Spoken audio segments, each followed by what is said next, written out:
I was going to do a full screen share today because I have some movies and things I wanted to show. So what that means is that I won't be able to see the chat box. So if you have questions, please do interrupt and come in on voice to stop me where I am, and we can address that point. Does that make sense to everyone?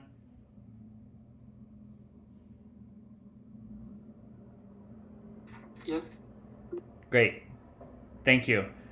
So the chat box I won't be able to see it. If anybody else sees the chat box going and I appear to not be able to see it, that's because I can't. So if someone else can unmute whose microphone is working just to say to stop and look at the chat box, that would be helpful too. Okay. So with that said, let me go to screen share. Come on.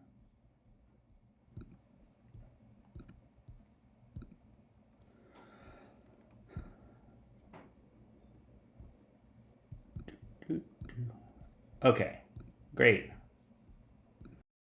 Let's see if I can get it to restart. So here's the outline of what I want to describe. We're going to talk about this paper, which is led by me, but with Ferrari from MIT and Bob Hallberg from GFDL as well. And it requires us to touch on a lot of topics that we have been touching on already, but we'll be able to cover that. We'll be able to. This is a specific and concrete example. So it's actually an advective parameterization rather than a diffusive one. So we'll start to talk about what that means. It will have some sense of what the quasi-geostrophic theory tells us about what happens at the submesoscale. But of course, we know the quasi-geostrophic theory won't necessarily hold because the Rossby number will be much bigger than it would have been for the derivation of the quasi-geostrophic theory. So there's some deviations from quasi-geostrophic theory that we'll be able to touch on, and which is an interesting topic. The interaction between the mesoscale and the submesoscale is an important part of the driving of the submesoscale. And then the formulation of the parameterization and what it does, and a comparison to some other theories that were developed before this. I'll touch on that as well. If we run out of time today, we can pick up on some of this on Friday. On Friday, as I said, we're going to talk about a paper that discusses the linkage between boundary layer turbulence and submesoscales. And so that's an interesting other topic, but it's closely related. In fact, the simulations we're going to discuss today are closely related, were the inspiration for the simulations we'll discuss on Friday. So we'll be able to make linkages, and if we need to discuss any more of these topics more on Friday, we'll be able to pick it up again then. Okay, so here's the title and abstract. We maybe foolishly called these mixed layer eddies. They are eddies in the sense that they are a baroclinic instability, just like we talked about baroclinic instability when we talked about the Edie problem. They're not a shear instability in the sense of a Kelvin-Helmholtz instability. They're not a Langmuir instability in the sense of the Langmuir instabilities we talked about last time. This is a baroclinic instability, so it involves the rotation of the coordinate system, the Coriolis parameter, and also the stratification. And in particular, there has to be a lateral gradient in temperature or density. If that temperature or density is different on one side from the other, you can extract potential energy by letting the dense stuff go underneath the lighter stuff. And so that's what we call this. So we called them mixed layer eddies because we had a hard time figuring out what to call them, because normally you would call that kind of baroclinic instability the geostrophic baroclinic instability, but we also knew that they were ageostrophic because the Rossby number is large. So I don't know, maybe a better name would have been helpful, but anyway, that's mixed layer eddies is what we called them. And so the key process here to be parameterized is the restratification driven by finite amplitude baroclinic instabilities. So restratification means exactly that process. So after mixing, you might have lateral gradients in density, but not vertical gradients in density in the mixed layer. It would be well mixed in the vertical, but still heterogeneous in the horizontal. The same way we discussed being observed in the atmosphere in the Wingard observations. And so this is the oceanic version of that. So if it's well mixed in the vertical but not in the horizontal, then you could extract potential energy by letting the dense part flow underneath the light part. So restratify. So after mixing, which destratifies, this would restratify. That's what we're talking about. It's carried out with a stream function, which depends on some things, which we'll see how that works. And the important thing is that this restratification proceeds faster when there are strong fronts. And it also proceeds faster when the mixed layer is deep. And this is what we're going to talk about today. There are two other companion papers, which we'll extract little pieces from that story, but I'd be happy to share with you those references if you were interested in following up. Some of you are working on things related to this for your paper, so that would be a helpful thing to have. Okay, so just like we saw in the atmospheric boundary layer, the oceanic mix layer is not totally mixed. It's well mixed in the vertical, so this is a long density section over, this is a transect where they towed a CTD up and down and up and down and up and down, like we talked about when we talked about the oceanic platforms. And kind of similar to what we saw in the atmospheric sounding, you see that the mixed layer depth, so here's the mixed layer, and here's the base of the mixed layer.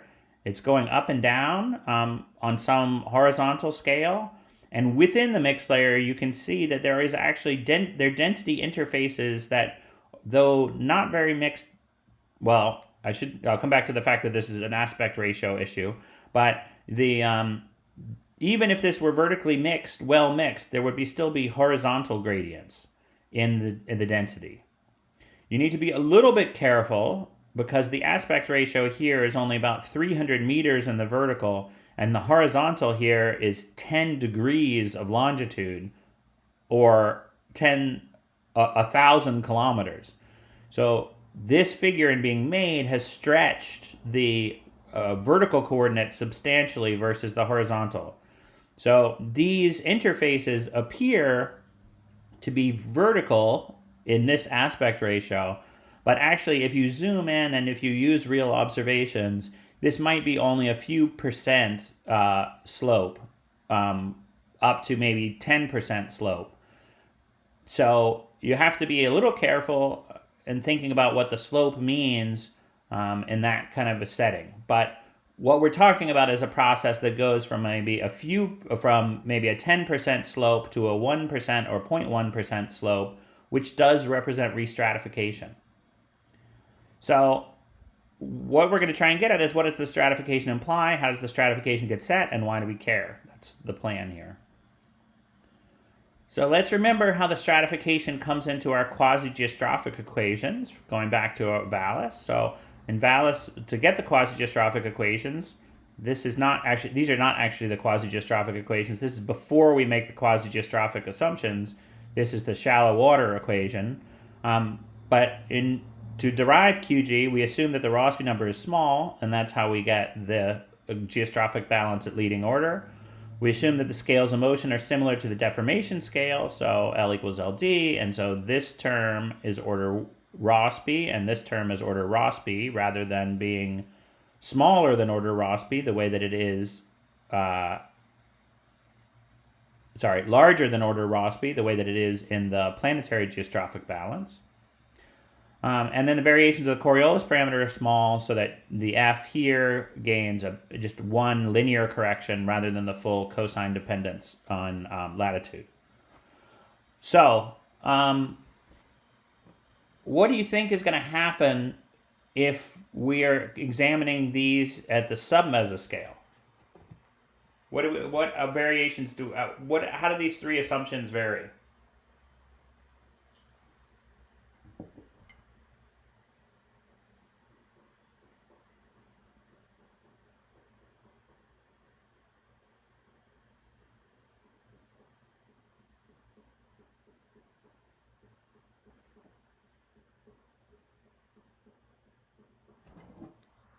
Am I still there?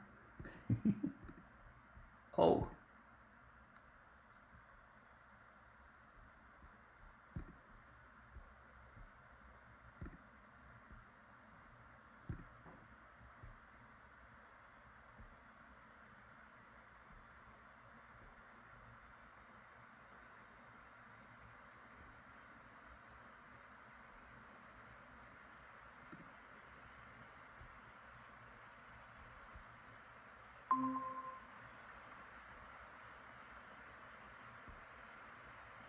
Baylor is back. Hi everyone. Sorry about that. We got lost. Baylor, you're muted. Yeah, sorry. It just warned me that the size of the call put me on mute automatically. But anyway, hello everyone. Sorry about that. Can somebody say when I got cut off? That slide which showed outline, I think just before that. Okay, so let's jump back to that. And I will say the recording has been going all through. So if you would like to hear more about what you missed or what I said, then hopefully you can go back to that. Let me go back to presenting. Sorry about that. Hopefully it won't crash this time.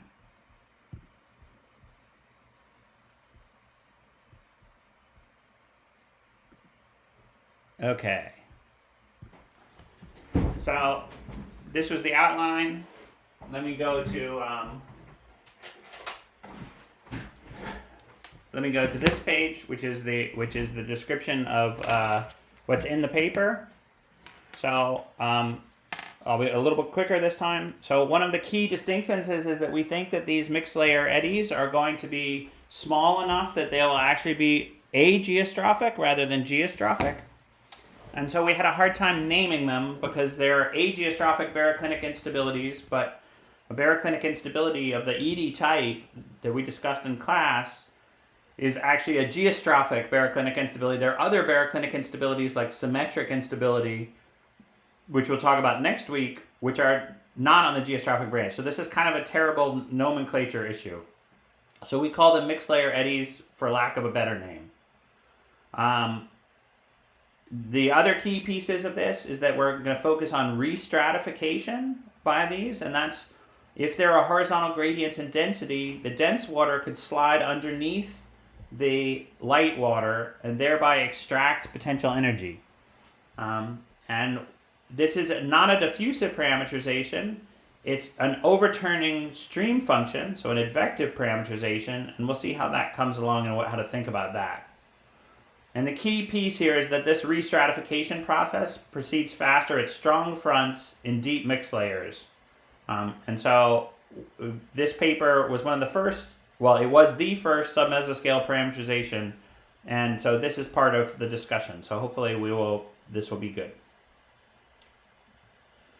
So here's an example of observations of the ocean mixed layer. And just like in the wind guard observations of the atmospheric boundary layer, you do see a lateral dependence in the depth of the mixed layer, but you also see these interfaces. So here, this was formed by a CTD that was towed up and down behind a ship for over 1,000 kilometers, I think almost 10,000 kilometers in the horizontal. And then it was bent into relatively narrow bends. And one of the things you see is these lateral interfaces. Even though the ocean appears well mixed in the vertical, it's definitely not well mixed in the horizontal. So you see density, there's dense water next to light water, and the possibility that dense water could slide underneath light water, and you could extract potential energy by doing that. The other thing that's important here is that that's a to read that off of this figure is maybe a little misleading in that the aspect ratio of this figure, this is only a few hundred meters in the vertical, but it's about 1,000 kilometers in the horizontal. So the aspect ratio has been stretched. So these interfaces might not be quite so vertical in real life. They would actually be just a few percent up to maybe 10% if you did a more detailed observation of a front up close. Okay. So the quasi-geostrophic equations that we talked about in Vallis, we're jumping back to these. So remember, these are the shallow water equations that preceded the quasi-geostrophic approximation, which implied limits on Rossby and deformation radius. So what do people think would be different about these three assumptions, Rossby number, deformation radius number, and variation of the Coriolis parameter, if we're thinking about relatively small mixed layer eddies that are just a few kilometers wide?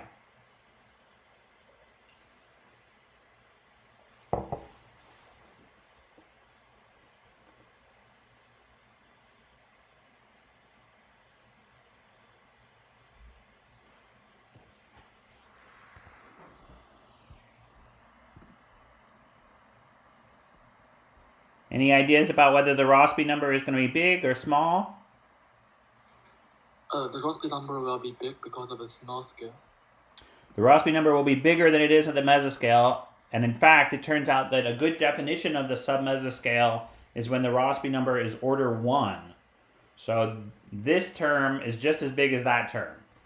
That's a big deviation from quasi-geostrophy, so we wouldn't be able to derive the quasi-geostrophic equations, but we could still use the solutions from the quasi-geostrophic equations and look for structures that might be kind of qualitatively similar, though we expect quantitative differences.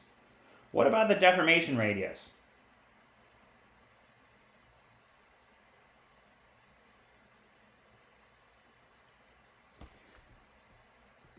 How do we form the deformation radius from the stratification?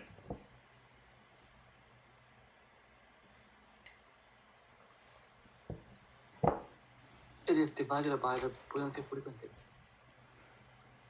Yeah, so it's stratification n times the depth h over f for the stratified deformation radius, so it depends on the stratification. But if you look at this profile, it has a very low n up here in the mixed layer where the stratification is weak, then a very large n here in the pycnocline, and then again a very low n at the bottom. So you start to wonder which n is the right n to use. The right way to think about that is to think that there might be different vertical structures, some which would be very fine and might be able to notice the low stratification regions, and some that would be that would span the whole depth and would get something more like the average stratification. So we'll find that that's actually a useful distinction between the mesoscale and the submesoscale. The mesoscale deformation radius tends to be the low modes that go over the full depth and have a stratification effect that is about typically the average of the buoyancy frequency, whereas the submesoscale responds to the deformation radius only of the mixed layer. And then what about the last piece, the Coriolis parameter? How would that be affected by thinking on this smaller scale?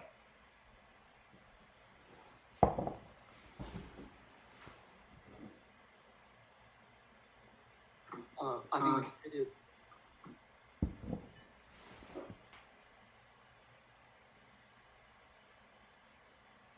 Go ahead.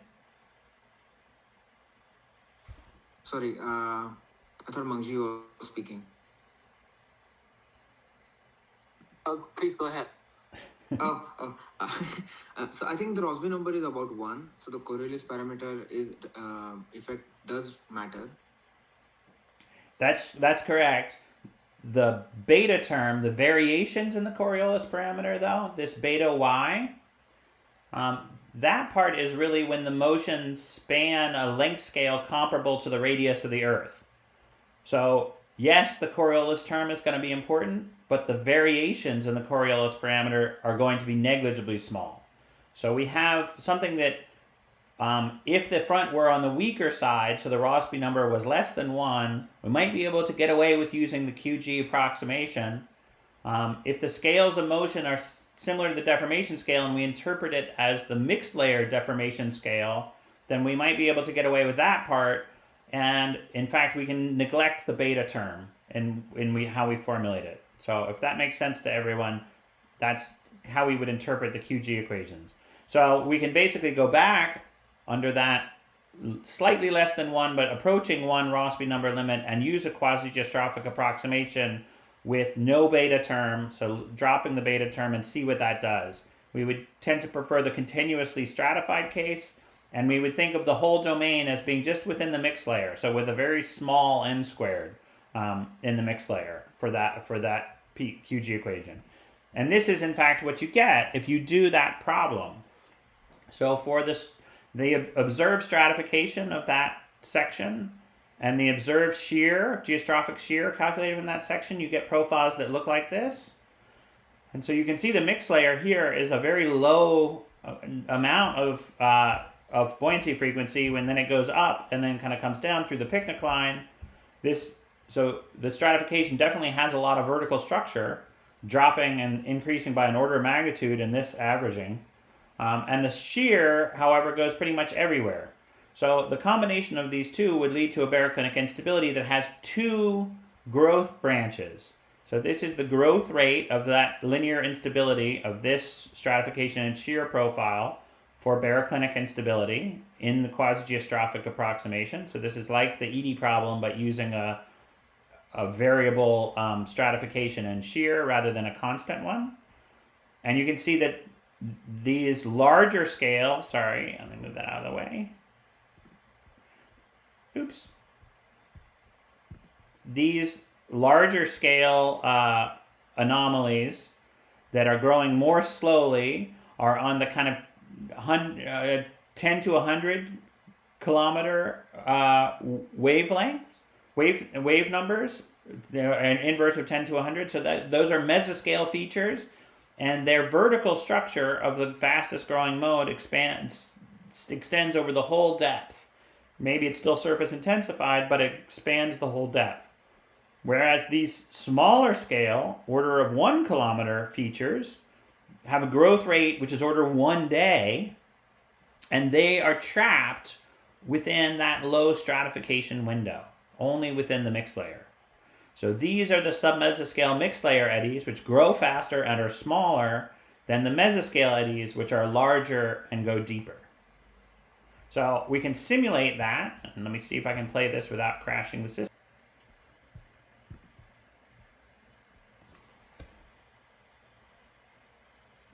Am I still there, folks?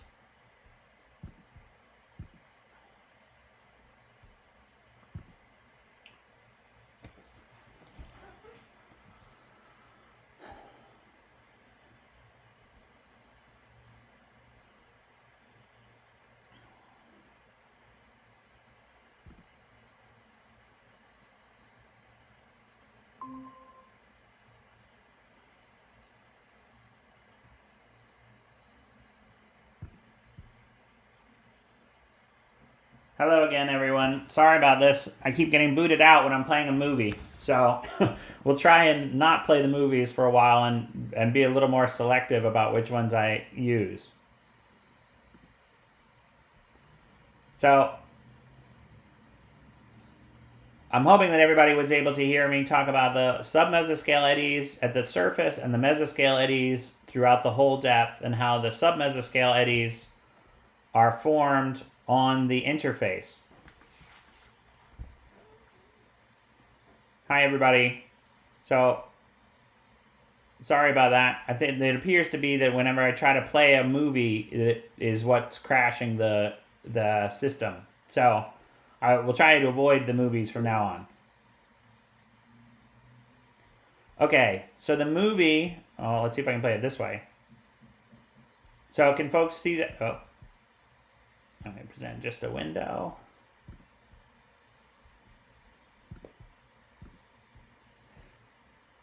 So hopefully you can see this movie now. So it has sub-mesoscale eddies at the surface, mesoscale eddies at the hole depth, and the reason why there's a surface is because we have a diurnal cycle in cooling that's forcing a mix layer to persist, even though these mesoscale eddies are trying to restratify, and submesoscale eddies are trying to restratify.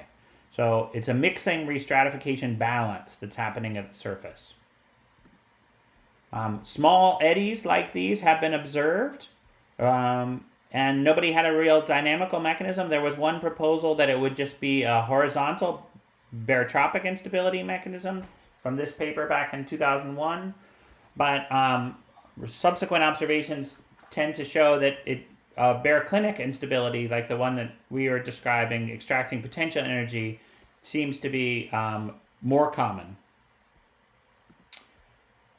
You might wonder about, so the big eddies are definitely going to dominate the things that big eddies can do because they have more energy and they're bigger. So if you think about lateral mixing of properties, it would depend on the strength of the eddies and how big they are. So we talked about a mixing length theory. The mixing length in the horizontal for the big eddies is much bigger than for the little eddies. And so we would expect the horizontal transport to be much larger for the big eddies than it is for the little eddies. And that's true. So if you're only worried about horizontal transport of temperature and density, you don't have to worry about the submesoscale eddies at all. They're not very important for that. But on the other hand, because the submesoscale eddies are small and their Rossby number is big, they turn out to dominate the vertical fluxes. Because remember how the whole system of quasi-geostrophic dynamics is there to... the vertical velocities for QG are very, very small because of the suppression by stratification of the vertical transport and the Taylor-Proudman theorem that prevents convergence. As we get out of the quasi-geostrophic regime and into the submesoscale regime, the submesoscale actually violates those things to a greater and greater degree as the Rossby number gets bigger and bigger. So even though the submesoscale horizontal fluxes are subdominant to the mesoscale horizontal fluxes, the vertical fluxes of the submesoscale dominate over the vertical fluxes of the mesoscale. And so the vertical fluxes tend to restratify within the mixed layer. It's the submesoscale that tend to dominate that process. And I will just tell you that if you don't restore that mixed layer by having a diurnal cycle of forcing, very quickly the restratification of the submesoscale and the mesoscale together eliminates the mixed layer, and then you lose all of the mixed layer eddies. They're only there as long as that mixed layer is there. So we've been talking a lot about the mixed layer submesoscale and mesoscale interactions and how that forces it. If we zoom in on just one temperature front, like these movies are showing, you can watch. So this is just one front. Here's the base of the mixed layer down here at 200 meters. Here's warm water, warm light water on this side, cold dense water on that side. This is the development of those baroclinic instabilities. And you can see that the length scale for these realistic parameters for how big a front would be and how strong it would be give you eddies that are smaller than 10 kilometers, at least to begin with. They get bigger as they evolve, but that's the starting case. And if you put intermittent diurnal cycle mixing on top of them, you see that they're still able to form somehow, even though the mixing is intermittently interrupting what's going on. They're kind of clear in the afternoon. So even though you might expect vertical mixing to interrupt and compete with the restratification process, it's like the instability is seeded by the coherent structures of the previous day, which exists long enough that you kind of re-trigger the same instability once the mixing is over.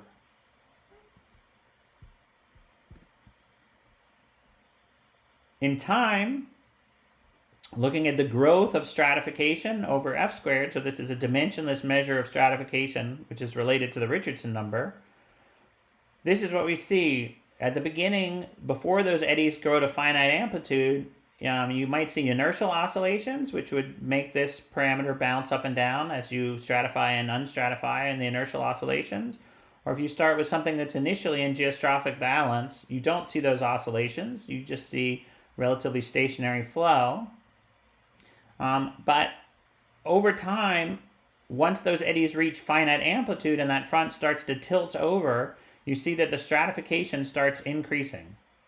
And so it represents the extraction of potential energy and the injection of restratification. And interestingly, regardless of what the initial conditions are, whether it was started at an initial condition of Richardson number 0 or 1, you see a relatively consistent rate of stratification in these simulations. So they were all started with the same depth of mix layer and the same strength of front, but they had different initial velocity fields. So there's some consistency here that might be predictable. Let me see whether I can play this movie. If you look at the power spectrum of those growing eddies, at the initial time, the linear prediction from either the quasi-geostrophic theory or an extension beyond quasi-geostrophic theory to do the linear instability does a good job at predicting how big those eddies start out. But when they get nonlinear around day 10, then they start transitioning from a linear instability with a fastest growing mode into a power spectrum, a turbulent power spectrum that looks something like a Kolmogorov slope. So we see the transition from linear instability into a turbulent cascade in this phenomenology, just in these simple simulations. And I should emphasize that those power spectra are just this movie that we're looking at, of the initial front, and it has inertial oscillations, then it goes unstable. And that power spectrum was the power spectrum of the Fourier, based on the Fourier transform in the along front direction, which shows all these little eddies. So first they grow at a particular wavelength, and then as they get nonlinear, they start merging. And that right around there, the power spectrum would be tilted and look more like a turbulent cascade kind of power spectrum. So if that's the case, then you might get worried about whether we could come up with something like a mixing length theory. And we did get worried about that. So there's a way you can manipulate the power spectrum and try and find out what correlation length scales dominate the horizontal buoyancy transport, the vertical buoyancy transport, and the kinetic energy, which is kind of like v squared plus w squared. And as the kinetic energy grows, it is the larger eddies that are getting more and more of the kinetic energy. So the centroid of the kinetic energy is also growing in time as those eddies become finite amplitude. So this is reminiscent of the inverse cascade we talked about in 2D and QG. Similarly, the mixing length in the horizontal of those eddies and their intensity in terms of their buoyancy anomaly is growing in time. So the correlation of V and B is also growing. So the horizontal fluxes are growing in time and length scale and in intensity.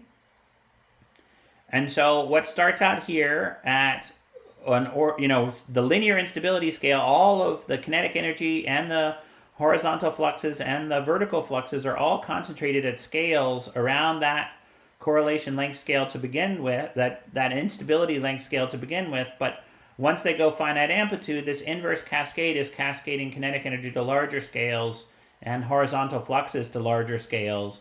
But the vertical fluxes don't go to larger scales. They tend to stay at near the same length scale.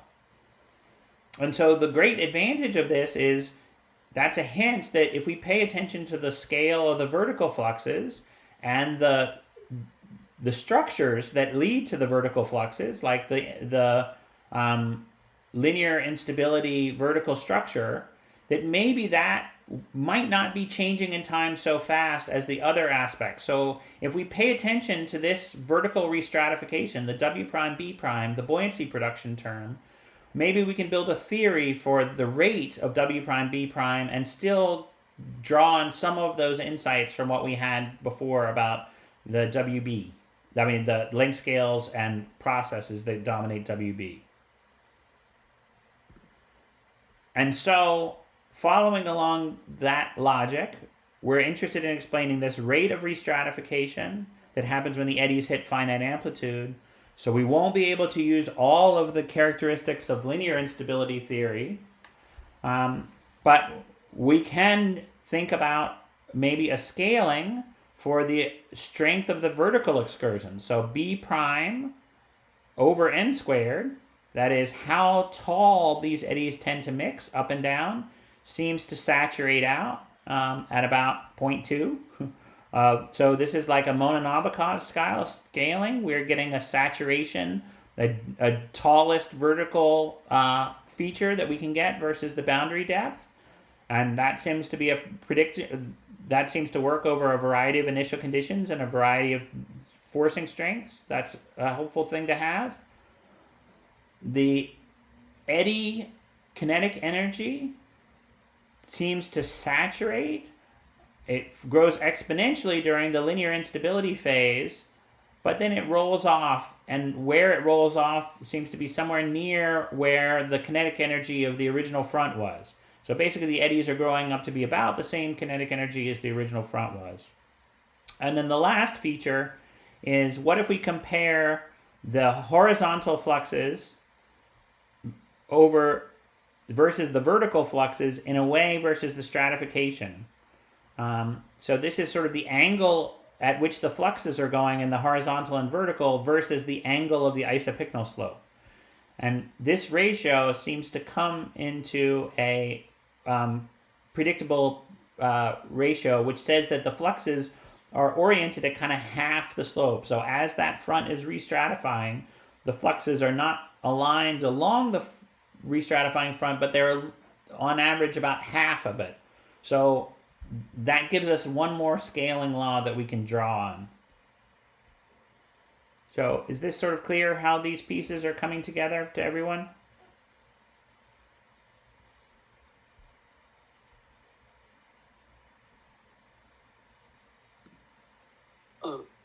Could you discuss how many dimensional numbers we should have in the system? Yes. So we did do a formal Buckingham pi, and for the simulations, you can do the whole thing.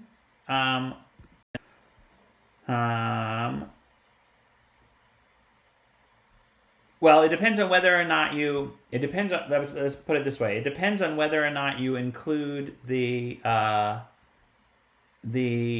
numerical parameters, like the numerical viscosity and the numerical diffusivity, or not. If you don't include those numbers, and you just include the strength of the front, the width of the front, the height of the front, the stratification below, and a few things like that, and then examine what there is, there's really only there's only a few dimensionless parameters beyond what you might have for the possible restratification rate. So you get the mixed layer depth is a definite. So scaling all of the heights based on the mixed layer depth is really important. That looks just like Mononabokov style scaling, where there's a vertical scale that scales all the other vertical scales. The strength of the front, the horizontal buoyancy gradient across the front, is an important dimensional parameter. The Coriolis parameter is an important dimensional parameter. If you put those together, you actually do get a restratification rate for the scaling. But you could also have the Richardson number of that front as an additional dimensionless parameter, which you can't control for. And you could have the stratification, the buoyancy frequency in the mixed layer versus the buoyancy frequency below in the picnicline as an additional parameter. And then you could have the Reynolds number and things like that that depend on the numerics. And the size of the whole domain versus the size of the front is another critical dimensionless parameter. So with that many dimensionless parameters, the only solution was to run lots and lots of these simulations and vary them all and see what happened. So that's how we got to this simple frontal case. We ran, I think for the original paper, 240 different cases of this restratification so that we could vary all those parameters. And what we found was that the key parameters, the mixed layer depth, the strength of the front, and the Coriolis parameter definitely were important. But the width of the front to the width of the basin was not important, at least over a certain time scale before the front started to fill a large fraction of the domain and interact with the sidewall conditions. And the stratification of the mixed layer versus the stratification of the ocean interior was also not too important. Since we did this, other people have gone back and used shear profiles that penetrated deeper down, and it looks like there are some other effects that can happen when your mesoscale eddies that are the full depth couple more strongly with the submesoscale eddies. That's another parameter that we had neglected in the way we set up this simulation. But that's a good question. The Buckingham Pi piece of this was really important. So if you want to go think more about that, I discuss it in detail in one of the appendices of the paper. And in fact, talk about how I did a nonlinear parameter optimization exercise after we came up with our scaling law to see if there was any way to improve on it. So let me go a little bit more and then into this theory, and then we will we'll be able to talk about that. Oh, this looks terrible. Sorry. All right, I'm going to risk this breaking the presentation mode for a second to see if we can do it this way. Stop presenting. Present now.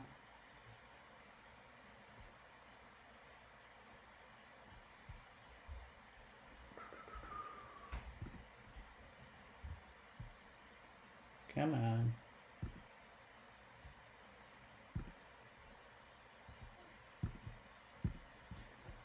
Okay, here we go.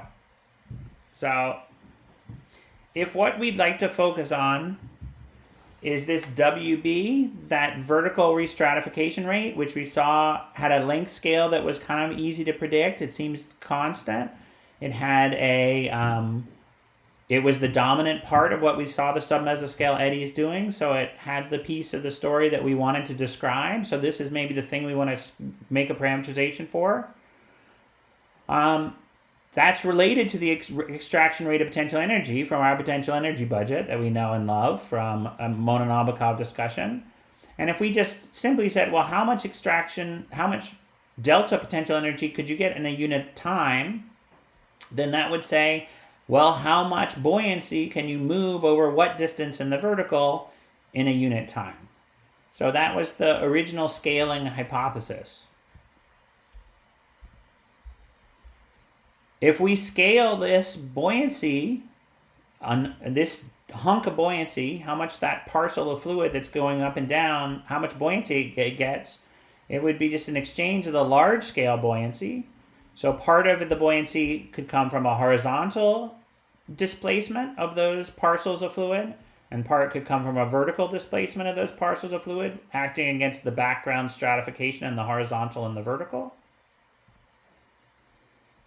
If the slope of the fluxes is proportional to the buoyancy slope, which is what we saw, that the slope of the fluxes was like a factor of, it was at half the slope of the mean, then that gives us a way to relate the orientation of the delta y and the delta z in this formula, like this. So delta y goes like the y aspect of the mean, and delta z goes like the z aspect of the mean, and there's a minus sign. So we put those together, and that allows us to simplify this formula again.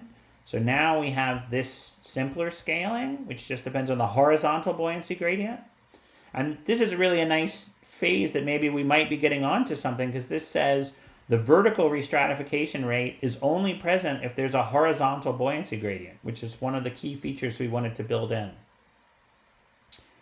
This time scale is not the linear instability time scale, but it's the turnover time for the eddies, which we could estimate just by having this delta y, the displacement length scale in y, over the typical eddy velocity scale. And if we use the mean velocity, because the mean and the eddies seem to have similar velocity scales, then we now have gotten to this formulation, which basically is just plugging in the thermal wind. So now we see the Coriolis parameter has arrived, and we've got the horizontal buoyancy gradient squared now, and then we've got the mixed layer depth has come in because that's the thermal wind vertical piece. But now look at what we're starting to build. We see something that is the vertical restratification rate. Depends on the mixed layer depth, depends on the Coriolis parameter, depends on the horizontal buoyancy gradient. And also notice that it's now the horizontal buoyancy gradient squared.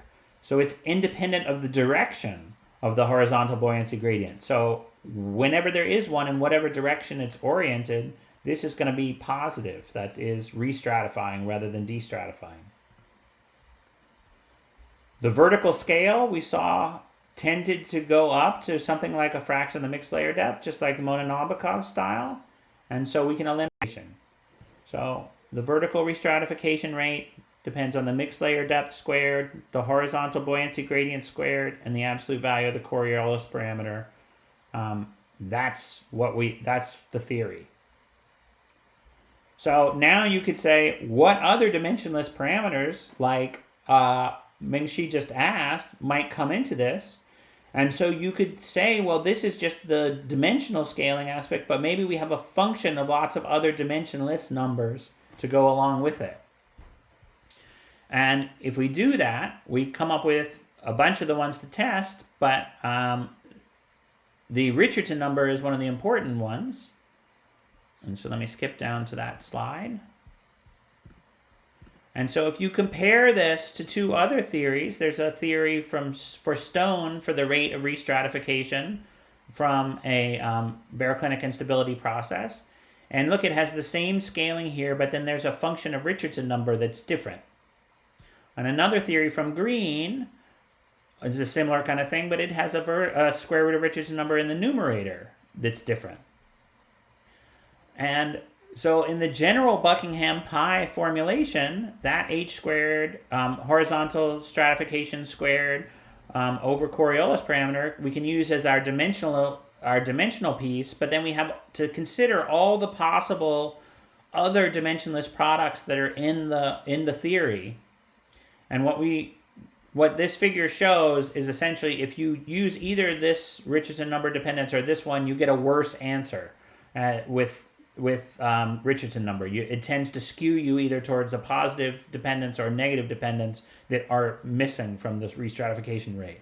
Whereas if you use the bare restratification rate that we have over a wide range of frontal properties, so frontal strength, vertical restratification, over a bunch of different mixed layer depths, a bunch of different things, you get a pretty reasonable fit to that theory. So this is the theoretical overturning strength, and this is the observed overturning strength. So this is the observed ratio of those guys, and you see it does a pretty decent job. And it even does it when it's interrupted by that diurnal cycling. It still seems to work okay. This is still a pretty wide scatter. It's almost an order of magnitude of scatter. So while this is clearly a dependence, we probably could do better than this. And I think it's probably best if we leave it till next time to try and talk about how we do better. And how we think about extending this theory. So let me see whether there's any other thing I want to talk about this time. The last step of this piece, we implement this parameterization into a climate model and into a bunch of different ones. And we saw that it pretty systematically improves the mixed layer depth. And the reason why is because if you are missing a restratification process, you're going to tend to mix the mixed layer depth too deeply with subsequent storms.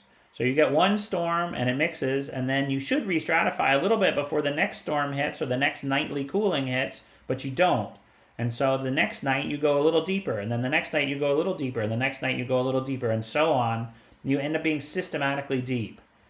And so statistically, you see essentially a shift toward better statistics for the overall mixed layer depth.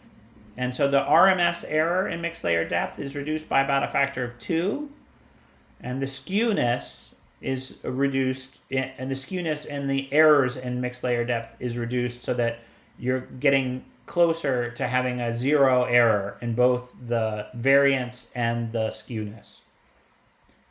Okay, so let's stop there for now. Are there any other questions? Sorry about the technical issues today.